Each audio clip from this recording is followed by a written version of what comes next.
प्रतिवर्षानुसार इस वर्ष भी जिन शासन की महती को दर्शाने वाला ध्वजा महोत्सव नाचनगांव चंद्रप्रभु स्वामी मंदिर में आयोजित किया गया, जिसमें संपूर्ण जैन विधि विधान से मंदिर के गुंबज पर लगी पुरानी ध्वजा को उतारकर नई ध्वजा को फिर से पूरी पूजा विधि विधान से चढ़ाया गया। सुबह 9 बजे चंद्रप्रभु भगवान का पूजा स्नान कर सत्कार विधि पूजा की गई। सुबह 10:30 पर मंदिर से प्रभु का वरघोड़ा का प्रारंभ हुआ, जिसमें चंद्रप्रभु भगवान की प्रतिमा को सुशोभित रथ पर विराजित कर नाचनगांव बाजार चौक से होते हुए पुनः मंदिर परिसर पहुंचा। मार्ग में जगह जगह पर जैन धर्मावलंबी कोचर परिवार, लोखंडे, कोठारी परिवार और अन्य परिवार द्वारा रथ में विराजित चंद्रप्रभु भगवान स्वामी की पूजा अर्चना की। तत्पश्चात 11 बजे ध्वजा महोत्सव हुआ और स्वामी वत्सालय के पश्चात कार्यक्रम संपन्न हुआ।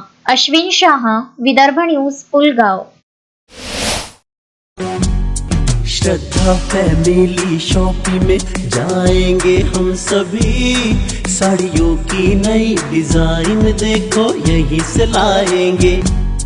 श्रद्धा फैमिली शॉपिंग में जाएंगे हम सभी, लेडीज जेंट्स बच्चों की हर फैशन लाएंगे सभी। फैशन के सफर में आप भी आगे ही आगे बढ़ते चलिए, क्योंकि बिजीलैंड का सबसे बड़ा आलीशान भव्य showroom Shraddha family shopping and mall, Busyland complex, Nandgaon Peth, Amravati.